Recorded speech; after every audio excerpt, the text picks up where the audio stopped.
ಮಾಮೂಲಿ ನಮ್ಮ ಹೈನುಗಾರಿಕೆ ಹಸುನೂ ಇದೆ, ಎಲ್ಲ ಮಾಡ್ಕೊಂಡು ಎಲ್ಲ ಕೆಲಸ ಮಾಡ್ಕೊಂಡು 10-15 ಲಕ್ಷ ರೂಪಾಯಿ ಹಾಲಿ ನಾವು ಇನ್ಕಮ್ ನಮ್ಗೆ ಬರ್ತಾಯಿದೆ.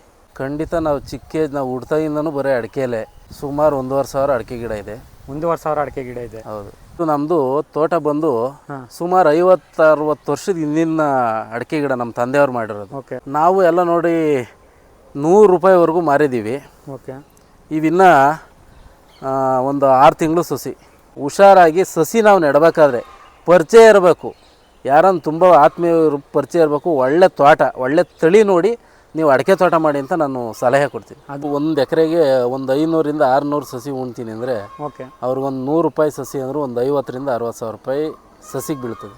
ನೀರಾವರಿ ಇದ್ದು ಬೋರ್ವೆಲ್ ಇದ್ದರೆ 1 ಲಕ್ಷ ಇದ್ದರೆ 1 ಎಕರೆಗೆ ಆರಾಮಾಗಿ ಅಡಿಕೆ ತೋಟ ಮಾಡ್ಬೋದು.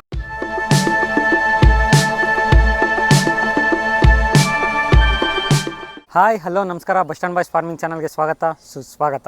ಇವತ್ತು ನಾವಿರೋ ಜಾಗ ಯಾವುದಪ್ಪ ಅಂದರೆ ನಮ್ಮೂರೇ ಆಗಿರ್ತಕ್ಕಂಥ ಕತ್ತಿವಸಳ್ಳಿ. ಈಗಿನ ವಿಡಿಯೋ ವಿಶೇಷತೆ ಏನಪ್ಪ ಅಂದರೆ ನಾವು ನಿಮಗೆ ತಿಳಿಸ್ತಾ ಹೋಗ್ತೀವಿ ಅಡಿಕೆ ಬಗ್ಗೆ ಸಂಪೂರ್ಣ ಮಾಹಿತಿ.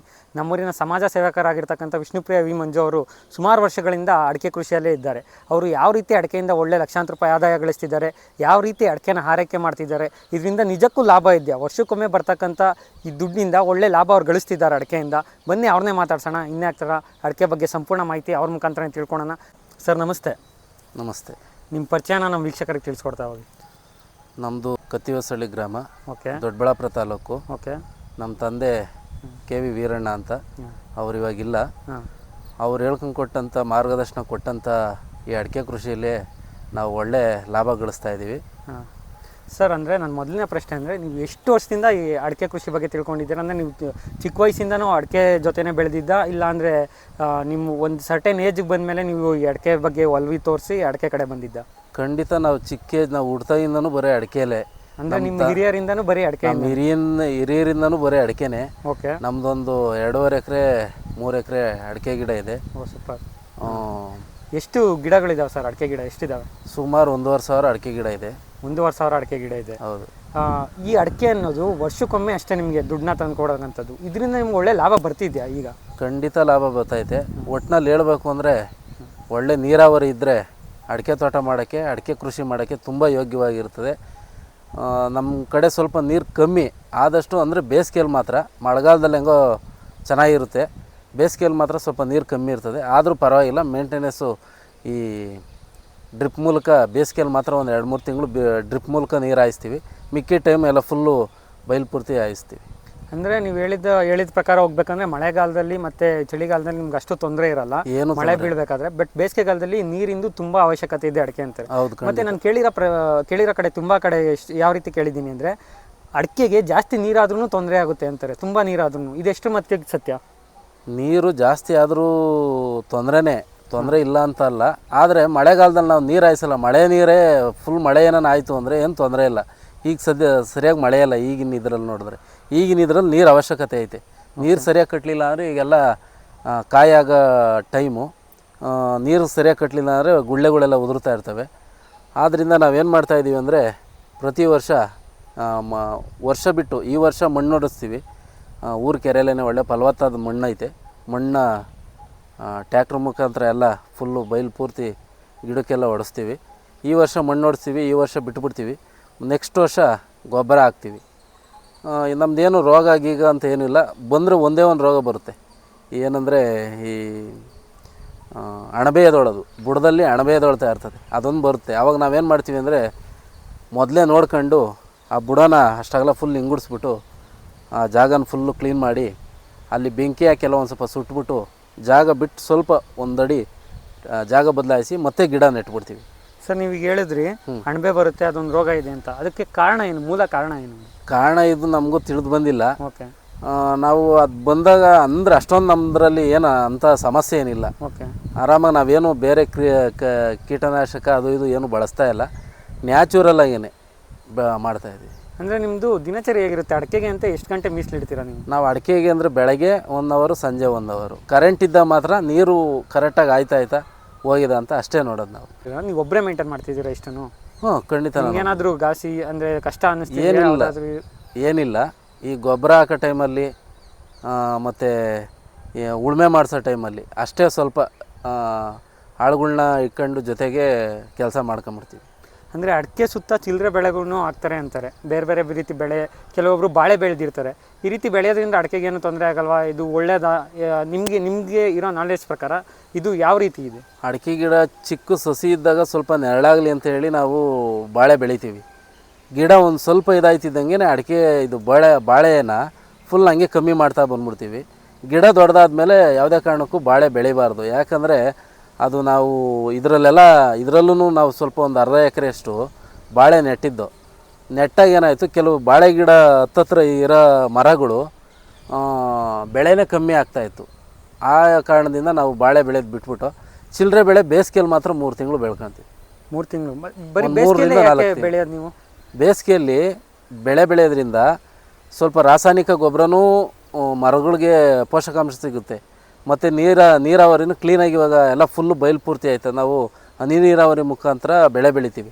ಆದ್ದರಿಂದ ಎಲ್ಲ ಫುಲ್ಲು ಬಯಲು ಆಯ್ತದೆ, ತೋಟ ಎಲ್ಲ ಚೆನ್ನಾಗಿರ್ತದೆ. ಮತ್ತು ಅಡಿಕೆ ಕುಯ್ಲು ಸ್ಟಾರ್ಟ್ ಆಗೋ ಅಷ್ಟರಲ್ಲಿ ನಾವು ಅದನ್ನು ಕ್ಲಿಯರ್ ಮಾಡ್ತೀವಿ. ಈಗ ಚಪ್ರ ಥರ ಎಲ್ಲ ಹಾಕಿ ಬೆಳೆ ಬೆಳೀತಾಯಿದ್ದೀವಿ.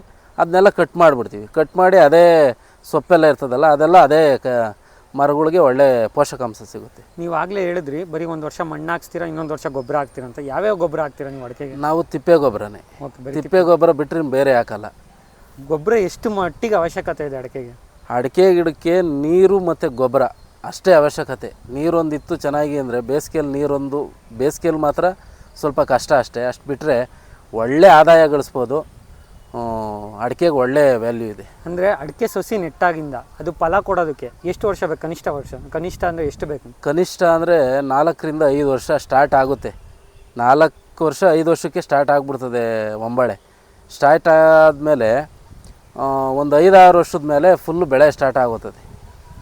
ಅಂದರೆ ಒಂದು ಅಡಿಕೆ ಸಸಿ ಈಗ ಮಾರ್ಕೆಟಲ್ಲಿ ಎಷ್ಟು ರೇಟ್ ಇದೆ? ಒಂದು ತಂದು ಉಣ್ಬೇಕು ಅಂದರೆ 100-150 ರೂಪಾಯಿ ಇದೆ. ನಮ್ಮ ಗ್ರಾಮದಲ್ಲೇ ಒಬ್ಬರು ಲಕ್ಷ್ಮಯ್ಯ ಅನ್ನೋರು ಅಡಿಕೆ ಸಸಿನ ಇದು ಮಾಡೋರೆ. ಅವರು 300 ರೂಪಾಯಿ ಮಾರ್ತಾವ್ರೆ ಒಂದು ಸಸಿ ಬಂದು. ಒಳ್ಳೆ ಜಾತಿ ಗೋಟ್ಗಳ್ನ ತಂದು ಅವರು ಸಸಿ ಮಾಡವ್ರೆ. ಅದನ್ನ ಸೇಲ್ ಮಾಡ್ತಾವ್ರೆ. ಇನ್ನೇನು ಅರ್ಧ ಸೇಲ್ ಮಾಡಿಬಿಟ್ಟವ್ರೆ. 300 ರೂಪಾಯಿವರೆಗೂ ಐತೆ ಒಂದು ಗಿಡ. ಮಿನಿಮಮ್ 100 ರೂಪಾಯಿಂದ ಕಮ್ಮಿ ಇಲ್ಲ. ನಾವು ಸ್ವಲ್ಪ ನಾವು ಒಂದು 2000-3000 ಸಸಿಗಳು ಮಾಡ್ತಾ ಇರ್ತೀವಿ. ಈಗಲೇ ನೀವೇ ಹೇಳಿದ್ರಿ ನಿಮ್ಮದೇ ಅಡಿಕೆ ಸಸಿ ನೀವೇ ತಯಾರು ಮಾಡ್ತೀರಾ ಅಂತ. ಸೊ ಇಷ್ಟು ನಿಮ್ಮದೇನು ಅಡಿಕೆ ಸಸಿ ನೀವು ತಯಾರು ಮಾಡಿರೋದೇನಾ? ಖಂಡಿತ ನಾವೇ ತಯಾರು ಮಾಡಿರೋದು. Okay, super. ಇದು ನಮ್ಮದು ತೋಟ ಬಂದು ಸುಮಾರು 50-60 ವರ್ಷದ ಹಿಂದಿನ ಅಡಿಕೆ ಗಿಡ ನಮ್ಮ ತಂದೆಯವ್ರು ಮಾಡಿರೋದು. ಓಕೆ. ಆದ್ದರಿಂದ ಒಳ್ಳೆ ಜಾತಿ ಮರ ಇದು. ನಮ್ಮದ್ರಲ್ಲಿ ತುಂಬ ಜನಕ್ಕೆ ಸುತ್ತಮುತ್ತ ಎಲ್ಲ ನಾವು ಸಸಿಗಳನ್ನ ಕೊಟ್ಟಿದ್ದೀವಿ. ಆ ದೆಸೆಯಿಂದ ನಾವು ಇದು ಮತ್ತೆ ಈಗ ಇನ್ನೂ 1 ಎಕರೆ ಅಡಿಕೆ ತೋಟ ಮಾಡೋಕ್ಕೆ. ಅಂದರೆ ಒಂದು ಸಸಿ ನೀವೀಗ ಎಷ್ಟಕ್ಕೆ ಮಾರ್ತಿದ್ದೀರಾ ಸರ್? ನಾವು ಎಲ್ಲ ನೋಡಿ 100 ರೂಪಾಯಿವರೆಗೂ ಮಾರಿದ್ದೀವಿ. ಓಕೆ. ಇವಿನ್ನೂ ಒಂದು 6 ತಿಂಗಳು ಸಸಿ. ಇವು 6 ತಿಂಗಳು ಸಸಿಗಳು. ಸಸಿ 1 ವರ್ಷದ ಸಸಿನ ನಾವು 100-120 ತನಕ ಮಾರಿದ್ದೀವಿ. ಅದ್ರ ಮೇಲೆ ಇನ್ನೂ ಮಾರಿಲ್ಲ. ಒಳ್ಳೆ ಲಾಭ ಐತೆ. ಒಳ್ಳೆ ಜಾತಿ ಮರ ನೋಡಿ ಬಿಟ್ಬಿಟ್ಟು ನಾವು ಮಾಡೋದು. ಈ ಸಲ ಮತ್ತೆ ಇದನ್ನ ನಾವು ಹೆಂಗೆ ಮಾಡಿದ್ದೀವಿ ಅಂದರೆ ಇನ್ನೂ 1 ಎಕರೆ ಅಡಿಕೆ ಗಿಡನ ಅಡಿಕೆ ತೋಟ ಹೊಸ್ತಲ್ಲಿ ಈ ಸಸಿ ಬಂದಮೇಲೆ ಒಳ್ಳೆ ಯಶಸ್ಸು ಸಿಗಲಿ ಅಂತ ಕೇಳ್ಕೊತೀವಿ. ಆ್ಯಂಡ್ ನಮ್ಮ ವೀಕ್ಷಕರಿಗೂ ನಾವೇನು ಕೇಳ್ಕೊತೀವಿ ಅಂದರೆ ನಿಮ್ಮಲ್ಲಿ ಯಾರಿಗೇ ಆಗಲಿ ಅಡಿಕೆ ಗಿಡದ ಬಗ್ಗೆ ಅಥವಾ ಅಡಿಕೆ ಏನಾದರೂ ತೊಗೊಬೇಕು ಅಂತ ನಿಮ್ಗೆ ಏನಾದರೂ ಇದ್ದರೆ ಇವ್ರ ಡೀಟೇಲ್ಸ್ನ ಮತ್ತು ಇವ್ರ ನಂಬರ್ನ ಡಿಸ್ಕ್ರಿಪ್ಷನ್ ಅಥವಾ ಕಮೆಂಟ್ ಬಾಕ್ಸಲ್ಲಿ ನಾವು ಹಾಕಿರ್ತೀವಿ. ದಯವಿಟ್ಟು ಇವ್ರನ್ನ ಕಾಂಟ್ಯಾಕ್ಟ್ ಮಾಡಿ. ಮಧ್ಯವರ್ತಿಗಳನ್ನ ಆದಷ್ಟು ದಲ್ಲಾಳಿಗಳಿಂದ ದೂರ ಇದ್ದು ಡೈರೆಕ್ಟ್ ರೈತರಿಂದನೇ ನೀವು ಕೊಂಡ್ಕೊಳ್ರಿ ಅಷ್ಟೇ ಸರ್. ಮತ್ತೆ ಈ ಸಸಿ ಹಾಕ್ಬೇಕಾದ್ರೂ ಕೆಲವ್ರು ಏನು ಮಾಡಿಬಿಡ್ತಾರೆ ಅಂದರೆ ಈ ತಳಿ ಚೆನ್ನಾಗಿರೋದು ಕೊಡಲ್ಲ. ಯಾವುದೋ ಒಂದು ಸುಮ್ಮನೆ ಕೆಂಪಕಾಯಿ ಇರ್ತದೆ ಅಡಿಕೆಕಾಯಿ, ಅದೇ ಗೋಟು ಅಂದ್ಬಿಟ್ಟು ಅದನ್ನೇ ಬಿಟ್ಬಿಡ್ತಾರೆ. ಒಳ್ಳೆ ಮರ ನೋಡಿ, ಜಾತಿ ಮರ ನೋಡಿ ಬಿಡಬೇಕು. ಆಮೇಲೆ ಇವತ್ತಿನ ದಿನದಲ್ಲಿ ಮಾರ್ಕೆಟಲ್ಲೂ ಅಡಿಕೆ ಒಳ್ಳೆ ರೇಟ್ ಇದೆ, ತುಂಬ ಚೆನ್ನಾಗಿ ರೇಟ್ ಐತೆ. ಮತ್ತು ನಾವು ಒಳ್ಳೆ ಆದಾಯ ಗಳಿಸ್ತಾ ಇದ್ದೀವಿ. ನಾವು ಮಾಮೂಲಿ ನಮ್ಮ ಹೈನುಗಾರಿಕೆ ಹಸುನೂ ಇದೆ, ಎಲ್ಲ ಮಾಡ್ಕೊಂಡು ಎಲ್ಲ ಕೆಲಸ ಮಾಡ್ಕೊಂಡು 10 ರಿಂದ 15 ಲಕ್ಷ ರೂಪಾಯಿ ಹಾಲಿ ನಾವು ಇನ್ಕಮ್ ನಮ್ಗೆ ಬರ್ತಾಯಿದೆ ಈಗ. 1 ಎಕರೆಯಲ್ಲಿ ಈಗೆಲ್ಲ ಏನು ಮಾಡಿಬಿಟ್ಟವ್ರೆ, ನಾವು ಎಲ್ಲ 8 ರಿಂದ 8 ಹಿಂಗೂ 8 ಅಡಿ ಹಿಂಗೂ 8 ಅಡಿ ಹಾಕಿದ್ದೀವಿ. ಅಡಿಕೆ ಗಿಡಗಳು ದೂರನೇ ಹಾಕಿದ್ದೀವಿ. ನಾವು ನಮ್ಮ ತೋಟ ಎಲ್ಲ ದೂರನೇ ಇರೋದು, ಹತ್ರ ಯಾವುದೂ ಇಲ್ಲ. ದೂರನೇ ಇರಬೇಕು. ಹತ್ರ ಆದರೆ ಕೆಲವ್ರು ಏನಾಗ್ತದೆ ಅಂದರೆ ಒಂಥರ ಗಾಳಿ ಆಡಲ್ಲ ಮರಗಳಿಗೆ, ಬೆಳೆ ಸ್ವಲ್ಪ ಕಮ್ಮಿ ಬರ್ತದೆ. ಹಂಗೆ ಆ ಥರ ಆಮೇಲೆ ಉಳುಮೆ ಮಾಡೋಕ್ಕೆಲ್ಲ ನಮಗೆ ನೀಟಾಗಿರ್ತದೆ. ಹತ್ತತ್ರ ಉಣ್ಬಿಟ್ರೆ ಒಂದು ಕಡೆ ಉಳ್ಬೇಕು, ಮತ್ತೊಂದು ಕಡೆ ಉಳೋಕ್ಕಾಗಲ್ಲ, ಹಾಗೆಲ್ಲ ಇರುತ್ತೆ. ಸೊ ಮಿನಿಮಮ್ ಎಷ್ಟು ಅಡಿ ಗ್ಯಾಪ್ ಕೊಡಬೇಕು ಒಂದು ಮರದಿಂದ ಒಂದು ಮರಕ್ಕೆ? ಈಗೆಲ್ಲ ಕಡಿಮೆ ಕೊಡ್ತಾರೆ, 3 ಅಡಿ 4 ಅಡಿಗೆಲ್ಲ ಉಣ್ತಾವ್ರೆ. ನಾವು 8 ಅಡಿಯಿಂದ 8 ಅಡಿಗೆ ನಮ್ಮ ತಂದೆಯವ್ರು ನಮ್ಗೆ ಹೇಳ್ಕೊಂಡು ಕೊಟ್ಟಿರೋದು. ನಾವು ಅದೇ ಥರ ಕೃಷಿ ಮಾಡ್ಕೊಂಡು ಹೋಗ್ತಾ ಇದ್ದೀವಿ. ಓಕೆ, ಅಂದರೆ ನೀವು ಅಡಿಕೆನ ಕೇಣಿಗೆ ಕೊಡ್ತೀರಾ ಅಥವಾ ನೀವೇನಾದರೂ ನಾವು ಚೇಣಿಗೆ ಕೊಟ್ಬಿಡ್ತೀವಿ. ಓಕೆ, ಅಂದರೆ ವರ್ಷಕ್ಕೊಂದ್ಸಲ ನಿಮಗೆ ಪರಿಚಯ ಇರೋರು ಯಾರಾದರೂ ಬರ್ತಾರಾ, ಇಲ್ಲಾಂದರೆ ನೀವೇ ಹುಡುಕ್ಬೇಕಾ ಅವ್ರನ್ನ? ಇಲ್ಲ, ನಮ್ಮನ್ನೇ ಇನ್ನೂ ಒಂಬಳೆ ಆಗ್ತಾ ಇರ್ತದೆ, ಅವಾಗಲೇ ನಮ್ಮನ್ನು ಹುಡುಕೊಂಬತ್ತಾರೆ. ಅಂದರೆ ಯಾವ ಸೀಸನಲ್ಲಿ ಬರ್ತಾರೆ ಜಾಸ್ತಿ ಅವರು? ಸ್ಟಾರ್ಟಿಂಗು ಕುಯ್ಲು ಆತಿದ್ದಂಗೆ ಸ್ಟಾರ್ಟು, ಜನವರಿ ಫೆಬ್ರವರಿಗೆಲ್ಲ ನಮ್ಮ ಸ್ನೇಹಿತರೆಲ್ಲ ಜನವರಿ ಫೆಬ್ರವರಿಗೇ ತೋಟಗಳನ್ನೆಲ್ಲ ಚೇಣಿ ಕೊಡ್ತಾವ್ರೆ. ಸೂಪರ್. ಅಂದರೆ ನೀವು ಮಿನಿಮಮ್ ಏನಿಲ್ಲ ಅಂದರೂ ಒಂದು ವರ್ಷಕ್ಕೆ ನೀವು 2.5 ಎಕರೆಯಿಂದ 10ರಿಂದ 15 ಲಕ್ಷ ರೂಪಾಯಿ ಎಕ್ಸ್ಪೆಕ್ಟ್ ಮಾಡ್ತೀರಾ? ಖಂಡಿತ ಮುಟ್ಟೋದೇ ಇಲ್ಲ. ಖಂಡಿತ ಅಷ್ಟು ಲಾಭ ನಿಮಗೆ ಈ ಅಡಿಕೆನೇ ತಂದು ಕೊಡ್ತಾ ಇದೆ. ಖಂಡಿತ. ಸೊ ಯಾರ ಅಂಡರಲ್ಲೂ ಏನರಲ್ಲೂ ನೀವು ಕೆಲಸ ಮಾಡಂಗೆ ಇಲ್ಲ, ಅಡಿಕೆನೇ ನಿಮಗೆ ಫ್ಯಾಮಿಲಿಗೆ, ನಿಮ್ಮ ಕುಟುಂಬಕ್ಕೆ ಎಲ್ಲದಕ್ಕೂ ಅಡಿಕೆನೇ ಮಹಾಲಕ್ಷ್ಮಿ ನಿಮಗೆ. ಹೌದು, ಖಂಡಿತ. ಸೊ ಅದಕ್ಕೆ ನಿಮಗೆ ಅಡಿಕೆ ಅಂದರೆ ಇಷ್ಟೊಂದು ಪ್ರೀತಿ. ಹೌದು, ಒಂದು ಅವರು ಸಸಿನ ಸರಿಯಾಗಿ ಆಯ್ಕೆ ಮಾಡ್ಕೊಂಡಿರಲ್ಲ. ಓಕೆ, ಇಲ್ಲೇ ನಮ್ಮೂರ ಹತ್ರ ಒಂದು ಇದೇ ಥರ ಅಡಿಕೆ ಮರ ಬಂದು ಈ ಸೈಜ್ ಐತೆ, ಒಳ್ಳೆ ಸೈಜ್ ಮರಗಳವೆ. ಆದರೆ ಸಸಿ ವ್ಯತ್ಯಾಸ ಏನಾಯಿತು ಅಂತ ಗೊತ್ತಿಲ್ಲ, ಒಂಬಳೆನೇ ಹೊಡಿತಾ ಇಲ್ಲ. ಅಂದರೆ ಏನಂತ ಅವರು ಫೇಲೂರೇ, ಅವರು ಸಸಿನೇ ಗಿಡನೇ ಕೀಳ್ಬೇಕು ಅಂತವ್ರೆ. ಆದ್ದರಿಂದ ಹುಷಾರಾಗಿ ಸಸಿ ನಾವು ನೆಡಬೇಕಾದ್ರೆ ಪರಿಚಯ ಇರಬೇಕು, ಯಾರನ್ನು ತುಂಬ ಆತ್ಮೀಯರು ಪರಿಚಯ ಇರಬೇಕು. ಒಳ್ಳೆ ತೋಟ, ಒಳ್ಳೆ ತಳಿ ನೋಡಿ ನೀವು ಅಡಿಕೆ ತೋಟ ಮಾಡಿ ಅಂತ ನಾನು ಸಲಹೆ ಕೊಡ್ತೀನಿ. ಅದೊಂದು. ಮತ್ತು ನೀರು ಎಷ್ಟು ಪ್ರಾಮುಖ್ಯತೆ ವಹಿಸುತ್ತೆ ಅವರು? ನೀರು ಮಳೆಗಾಲದಲ್ಲಿ ಏನೂ ಸಮಸ್ಯೆ ಇರಲ್ಲ ಅಡಿಕೆ ಗಿಡಕ್ಕೆ. ಈಗ ನಾವು ನೋಡ್ರಿ, ಆಲೇ ಈಗ ಮಳೆ ಬಿತ್ತು, ಸ್ವಲ್ಪ ದಿನದಿಂದ ನಾವು ನೀರೇ ಹಾಯಿಸಿಲ್ಲ. ಬೇಸಿಗೆಯಲ್ಲಿ ಮಾತ್ರ ತುಂಬ ಅವಶ್ಯಕತೆ. ಅವಾಗೇನ ನೀರೇನ ಸರಿಯಾಗಿ ನಾವು ಹಾಯಿಸ್ಲಿಲ್ಲ ಅಂದರೆ ಬೆಳೆ ಕಚ್ಚಲ್ಲ, ಗುಳ್ಳೆಗಳೆಲ್ಲ ಉದುರೋಗ್ಬಿಡ್ತವೆ. ಹಂಗಾಗಿ ಅದೊಂದು ಹುಷಾರಾಗಿ ನೋಡ್ಕೊಬೇಕು. ನಂದು ನೆಕ್ಸ್ಟ್ ಪ್ರಶ್ನೆ ಏನಂದರೆ, ಸಪೋಸ್ ಈ ನಿಮ್ಮದು 2.5 ಎಕರೆ ಇದೆ, ಬರೀ 1 ಎಕರೆಗೆ ಕನ್ಸಿಡರ್ ಮಾಡೋಣ. 1 ಎಕರೆಗೆ ಹೊಸ್ದಾಗಿ ನಾವು ಅಡಿಕೆ ಸಸಿ ಉಣಿ ಸ್ಟಾರ್ಟ್ ಮಾಡ್ತೀನಿ ಅಂದರೆ ಅದಕ್ಕೆ ಇನ್ವೆಸ್ಟ್ಮೆಂಟ್ ಎಷ್ಟು ಬೇಕಾಗ್ಬೋದು? ಇನ್ವೆಸ್ಟ್ಮೆಂಟು ಅಂದರೆ ಸಸಿ ಯಾರು ಗೊತ್ತಿರೋ ಹತ್ರ ಗೋಟ್ ಮಾಡ್ಕೊಂಡ್ರೆ ಪರವಾಗಿಲ್ಲ. ಗೋಟ್ ಇಸ್ಕೊಂಡು ಅಕಸ್ಮಾತ್ ಯಾರನ್ನ ಗೊತ್ತಿರೋರ ಹತ್ರನೇ ಒಳ್ಳೆ ಮರದ ತಳಿ ನೋಡಿಬಿಟ್ಟು ಗೋಟ್ನ ಆಯ್ಕೆ ಮಾಡ್ಕೊಂಡು ಅವ್ರ ಹತ್ರ ನೀವು ಕುಯ್ಲು ಲಾಸ್ಟ್ ಆಗ್ತದಲ್ಲ, ಅವಾಗ ನೀವು ಅಡಿಕೆ ಗೋಟ್ಗಳ್ನ ಕಲೆಕ್ಟ್ ಮಾಡಿಬಿಟ್ಟು ನೀವು ಅದನ್ನು ನೀವೇ ಸ್ವಂತ ಮಾಡಿದ್ರೆ ತುಂಬ ಉಪಯೋಗ. ಮೊದಲೇ ಎಲ್ಲ ಪ್ಲ್ಯಾನಿಂಗ್ ಮಾಡ್ಕೊಂಡು ಆಮೇಲೆ ನೀವು ಕೆಲವರು ಈಗ 5 ಅಡಿ 6 ಅಡಿಗೆಲ್ಲ ಸಾಲು ಹೊಡೆಸಿ ಉಣ್ತಾವ್ರೆ, ಹೊಡೆಸ್ಬಿಟ್ಟು. ಕೆಲವರು ಹಂಗೇನೂ ಉಣ್ತಾವ್ರೆ. 1 ಎಕರೆಗೆ ಒಂದು 500ರಿಂದ 600 ಸಸಿ ಉಣ್ತೀನಿ ಅಂದರೆ ಅವ್ರಿಗೊಂದು 100 ರೂಪಾಯಿ ಸಸಿ ಅಂದರೆ ಒಂದು 50ರಿಂದ 60 ಸಾವಿರ ರೂಪಾಯಿ ಸಸಿಗೆ ಬೀಳ್ತದೆ.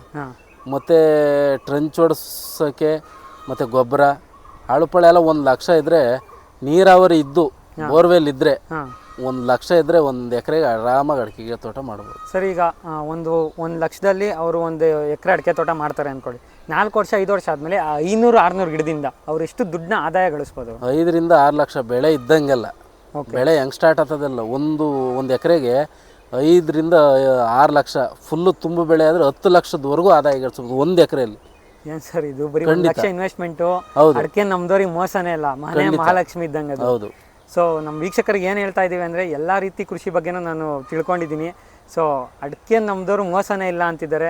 ಸೊ ನಿಮಗೆ ಅಡಿಕೆ ಬಗ್ಗೆ ಯಾವುದೇ ಒಲವಿದ್ದಲ್ಲಿ ದಯವಿಟ್ಟು ಇವ್ರನ್ನ ಕಾಂಟ್ಯಾಕ್ಟ್ ಮಾಡಿ, ಇವ್ರ ಮಾರ್ಗದರ್ಶನ ನಿಮಗೆ ಕೊಡ್ತಾರೆ. ತುಂಬಾ ಖುಷಿ ಆಯ್ತು ಸರ್. ಇದು ನಮ್ಮ ಅನುಭವ ನಾವು ಹೇಳ್ತಾ ಇದೀವಿ, ಒಬ್ಬೊಬ್ರಿಗೆ ಒಂದೊಂದು ಥರ ಅನುಭವ ಆಯ್ತದೆ. ನಮ್ಮ ಅನುಭವ ಖಂಡಿತ ನೆನಪಿಟ್ಕೊಳ್ಳಿ. ಅವ್ರಿಗೆ ನಡೆದಿರ್ತಕ್ಕಂಥ ಎಕ್ಸ್ಪೀರಿಯನ್ಸು, ಅವ್ರ ಅನುಭವನ ಮಾತ್ರ ಹೇಳ್ತಾ ಇದ್ದಾರೆ. ಅವ್ರ ಅಡಿಕೆನ ನಂಬಿ ಮೋಸ ಹೋಗಿಲ್ಲ. ಅಡಿಕೆ ಅವ್ರ ಮನೆ ಮಹಾಲಕ್ಷ್ಮಿ ಅಂತ ಪೂಜಿಸ್ತಾ ಇದ್ದಾರೆ. ನಿಮ್ಮ ಶ್ರಮದಿಂದ ಒಳ್ಳೆ ಕೆಲಸ ಮಾಡಿದ್ರೆ ಖಂಡಿತ ಲಾಭ ಇದ್ದೇ ಇರುತ್ತೆ ಅನ್ನೋದಕ್ಕೆ ಇವರೇ ಸ್ಫೂರ್ತಿ, ಇವರೇ ಸಾಕ್ಷಿ. ಹಂಗೂ ನಮ್ಮ ಮನೆಯಲ್ಲಿ ಚಿಕ್ಕ ಹುಡುಗನಲ್ಲಿ ಎಲ್ಲ ಇದು ನಾವು ವಿದ್ಯಾಭ್ಯಾಸ ಸ್ವಲ್ಪ ಕಮ್ಮಿನೇ, ಅಲ್ಲಿ ಕೆಲ್ಸಕ್ಕೆ ಹೋಗಂದ್ರು.